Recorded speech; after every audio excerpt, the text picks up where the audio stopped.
नमस्कार।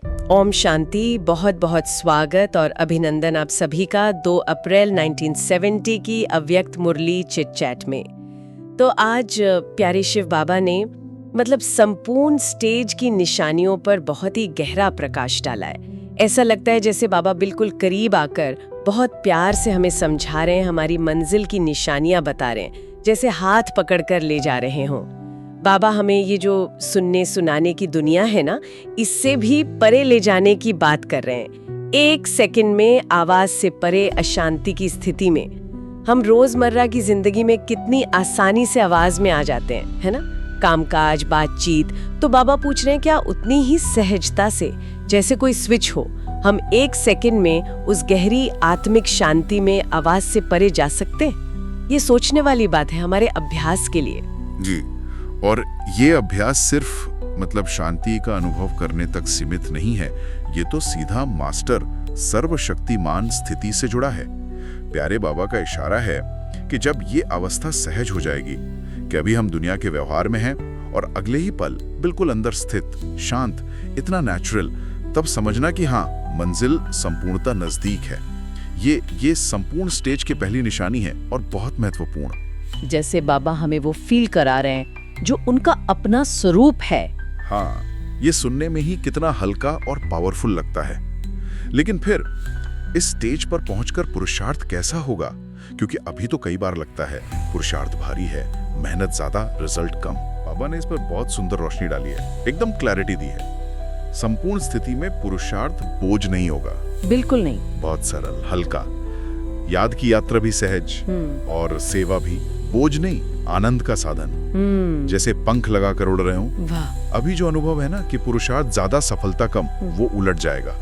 तब पुरुषार्थ कम लगेगा और सफलता भरपूर अनुभव होगी। सहजयोगी जीवन, बिल्कुल प्रैक्टिकल। अच्छा। बाबा ने आज मुरली में पांडवों और शक्तियों के रोल पर भी इशारा किया था, है ना? कहा कि पांडवों को शक्तियों के पीछे गार्ड बनकर रहना है। जी हाँ, प्रोटेक्ट करना है, सपोर्ट करना है। हाँ, लेकिन गाइड बनकर आगे नहीं आना, उससे गड़बड़ होती है, बाबा ने कहा। ये तो अपनी अपनी भूमिका समझने की बात हुई सेवा में। बिल्कुल सही, हर एक का अपना पार्ट है और उसे समझना इंपॉर्टेंट है। लेकिन बाबा इससे भी गहरे लेवल पर गए, पुरुषार्थ की स्टेज की बात की।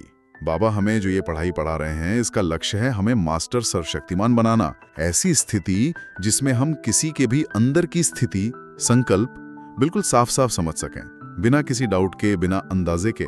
जैसे कोई एक्सरे विजन हो, आत्मा की स्थिति दिख जाए। हाँ, ऐसी स्पष्टता और शक्ति की झलक तो साकार बाबा में अनेकों ने अनुभव की थी। उनके आखिरी समय में जैसे वो मन की बात जान लेते थे। ये उसी स्थिति की ओर इशारा है। निश्चित रूप से, बिल्कुल। बाबा कहते हैं जितना हम बाबा के समीप जाते हैं, उतना हम खुद भी स्पष्ट होते जाते हैं और दूसरे भी हमारे आगे जैसे खुल जाते हैं, स्पष्ट हो जाते हैं। समझने वाली बात यह है कि ये स्पष्टता आती कहाँ से है? ये संतुष्टता से आती है। जो आत्मा अंदर से भरपूर है, संतुष्ट, उसकी बुद्धि एकदम साफ, क्लियर। बाबा साकार में कहते थे ना, साफ और सच्चा। हाँ, बिल्कुल। जिसके मन बुद्धि में सच्चाई और सफाई है, वो सदा स्पष्ट रहेगा, दूसरों को भी स्पष्ट देख सकेगा। जैसे साफ आईना होता है ना जी, सब साफ नजर आता है। यही तो भट्टी की पढ़ाई का, इस गहन अभ्यास का लास्ट लेसन है। सिर्फ जानना नहीं, बल्कि खुद मिसाल बनना, एग्जाम्पल। हर कर्म में, बोल में वो दिव्यता झलके। फिर बाबा ने भट्टी की विशेष सब्जेक्ट्स के तौर पर 4 बलों का जिक्र किया। ये कौन से 4 बल हैं जिन पर हमें खास ध्यान देना है? जी, बाबा ने 4 मुख्य बलों को रेखांकित किया। पहला, याद का बल, बाबा से वो कांस्टेंट कनेक्शन की शक्ति। जी। दूसरा, स्नेह का बल, सबसे निस्वार्थ रूहानी प्यार। तीसरा, सहयोग का बल, हर काम में बाबा और परिवार का साथी बनना। और चौथा, सहन शक्ति का बल, हर हाल में स्टेबल रहने की ताकत। ये चारों हमारे पुरुषार्थ के पिलर्स हैं। बाबा ने रिजल्ट्स भी बताए जो काफी एनकरेजिंग है। 75% पास। वाह, 75% तो बहुत अच्छा है। हाँ, लेकिन वो जो 25% की कमी है, उसका मुख्य कारण बाबा ने बताया कि ये चारों बल सब में एक जैसे नहीं है, बैलेंस नहीं है। अच्छा, तो असली मुद्दा सिर्फ इन शक्तियों को पाना नहीं, बल्कि उनमें संतुलन लाना है, समानता। जैसे किसी में याद अच्छी है तो शायद सहन शक्ति कम, कोई सहयोगी बहुत है पर स्नेह की गहराई कम। बिल्कुल, यही असंतुलन संपूर्णता में रुकावट है। यही वो नगट है जिसे पकड़ना है। समझ गई। संपूर्णता मतलब इन चारों का परफेक्ट बैलेंस। इसी कॉन्टेक्स्ट में बाबा ने वो पावरफुल महावाक्य कहे, हिम्मते बच्चे मददे बाप। हाँ, ये तो हम सुनते आए हैं। पर ये सिर्फ कहावत नहीं, ये वायदा है। अगर अंत तक हिम्मत नहीं छोड़ी, अगर पुरुषार्थ लंबे समय का है, अटूट है, छोटी छोटी बातों में दिल शिकस्त नहीं होते, तो अंत समय में एक बाबा की याद में टिकने के लिए स्पेशल मदद मिलती है। बाबा मदद का हाथ बढ़ाते हैं। और स्कॉलरशिप भी मिल सकती है, यानी विशेष प्राप्ति, पद का अधिकार। लेकिन इसमें शर्त ये है कि हिम्मत का लिंक जुड़ा रहे। अगर ये लिंक बार बार टूटता है, जरा सी मुश्किल आई और हिम्मत हार गए, तो फिर वो मदद अनुभव करना मुश्किल है। बिल्कुल। इसीलिए बाबा इस लास्ट लेसन पर इतना जोर दे रहे हैं, हिम्मत रखो और इन चारों बोलों को समान बनाओ, प्रैक्टिस करो। हाँ, यही पुरुषार्थ का सार है, हिम्मत और संतुलन। बाबा ने आगे एक और बहुत दिल को छूने वाली बात कही। उन्होंने कहा कि सेवा का इंचार्ज बनना, जिम्मेदारियां संभालना, बाहर की दौड़ धूप करना, ये तो बच्चों को फिर भी आता है कुछ हद तक, लेकिन अपनी याद की बैटरी को चार्ज रखना, अपनी आंतरिक स्थिति को पावरफुल बनाना, इसमें कमी रह जाती है। उन्होंने साकार बाबा का कितना सुंदर उदाहरण दिया कि वो संकल्पों के सागर में इतनी बड़ी विश्व सेवा की जिम्मेवारियों के बीच फिर भी जैसे सागर के तले में रहते थे, अपनी आत्मिक स्थिति की गहराई में, परम शांति में, जबकि बच्चे अक्सर लहरों में ही लहराते रहते हैं। सही कहा, सतह पे ही खुश हो जाते हैं, गहराई में जाने का अभ्यास कम करते हैं। जी। अभी अभी आवाज में आओ, जरूरत अनुसार काम करो और फिर फौरन मास्टर सर्वशक्तिमान बन, आवाज से परे, अपनी आत्मिक शांति में स्थित। बाबा जोर दे रहे हैं कि ये सिर्फ सुनने की बात नहीं, प्रैक्टिस की बात है। प्रैक्टिस कम है, इसीलिए प्रैक्टिकल स्वरूप में वो संपूर्णता नहीं आ रही। स्विच ऑन ऑफ वाला अभ्यास। हाँ, निरंतर करना है। बाबा ने चेक भी किया कि बच्चों में साहस तो है काम करने का, पर क्या उतनी सहन शक्ति भी है सिचुएशन को संभाव से लेने की? दोनों का बैलेंस चाहिए। और फिर बाबा उस सबसे गहरे, सबसे सूक्ष्म कारण पर आए जो हमारी उन्नति में, हमारी उस शक्तिशाली स्थिति में आने में रुकावट डालता है, और वो है अंगीकार करना। ये शब्द थोड़ा गहरा है, इसका क्या मतलब है बाबा के संदर्भ में? हाँ, ये बहुत इंपॉर्टेंट पॉइंट है। बाबा कहते हैं ज्ञान का आवाज तो बहुत पहला है, संदेश पहुंचा है, लेकिन वो ललकार क्यों नहीं है, वो पावरफुल वाइब्रेशन क्यों नहीं है जो आत्माओं को एकदम जगा दे, बदल दे? कारण है हम जाने अनजाने, स्थूल में या सूक्ष्म में कई बातों को अंगीकार कर लेते हैं, मतलब अपना मान लेते हैं, उसका क्रेडिट खुद को दे देते हैं। अच्छा, जैसे मैं बहुत अच्छा बोलती हूँ, या मैं बहुत सर्विसेबल हूँ, मैं तो पुराना महारथी हूँ, देखो मैंने ये सेंटर खोला, मेरी वजह से इतने लोग ज्ञान में आए।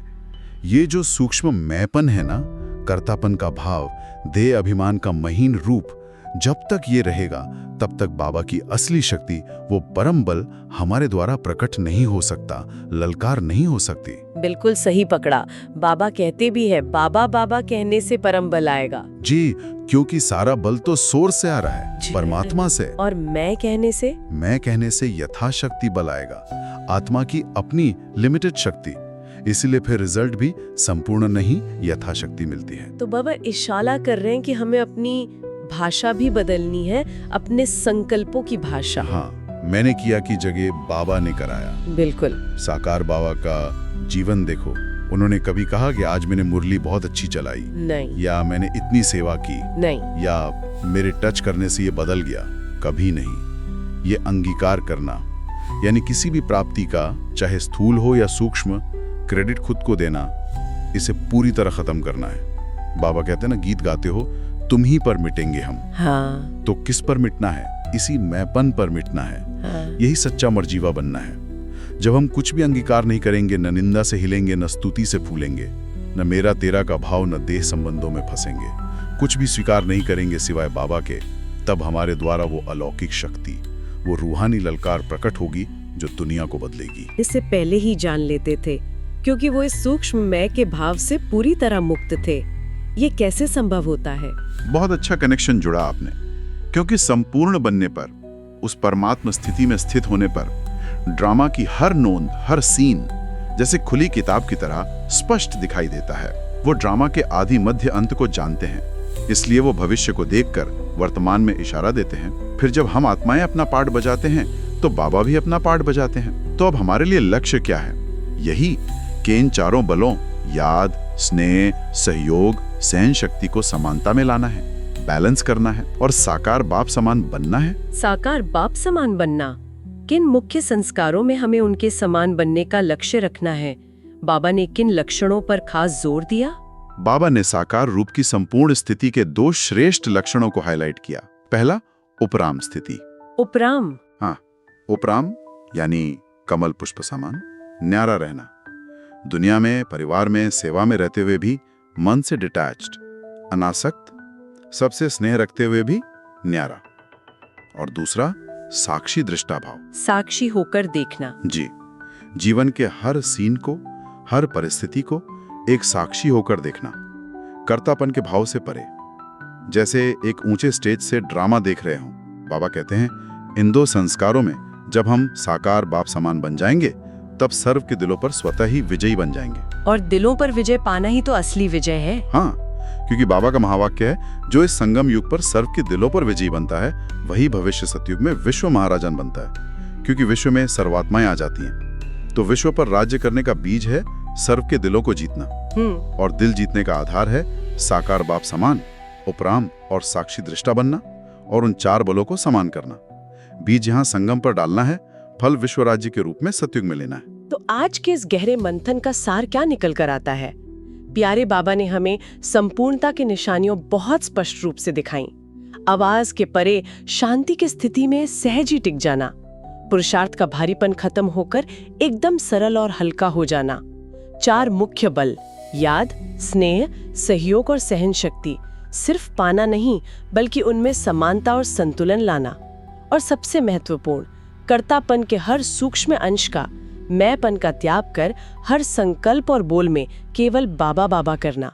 साकार बाप समान उपराम और साक्षी दृष्टा बनकर जीना ही सबके दिलों पर विजय प्राप्त करने और भविष्य विश्व महाराजन का पद पाने का सच्चा आधार है। और ये सब बाबा की याद और उनके प्यार की छत्र छाया में ही संभव है। जी, और यहाँ एक गहरा चिंतन बिंदु उठता है जिस पर हम सभी को विचार करना चाहिए। बाबा का डायरेक्शन क्लियर है, साक्षी दृष्टा भाव, उपराम स्थिति और 4 बलों की समानता, इनसे दिलों पर विजय मिलती है जो विश्व राज्य का आधार बनती है। तो प्रश्न यह है कि आज, अभी, इसी क्षण अपने रोजमर्रा के जीवन में, अपने संबंधों में, अपनी सेवा में हम कितना उपराम और साक्षी होकर व्यवहार कर रहे हैं? कितना हम इन 4 बलों याद, स्नेह, सहयोग, सहन शक्ति को समान रूप से अनुभव और प्रयोग कर रहे हैं? हमारा ये वर्तमान अभ्यास कैसे हमें दूसरों के दिलों के स्नेह का पात्र बना रहा है और उस भविष्य स्वर्णिम संसार का बीजारोपण कर रहा है? इस कनेक्शन को गहराई से समझना और जीना, यही पुरुषार्थ को सही दिशा और गति देगा।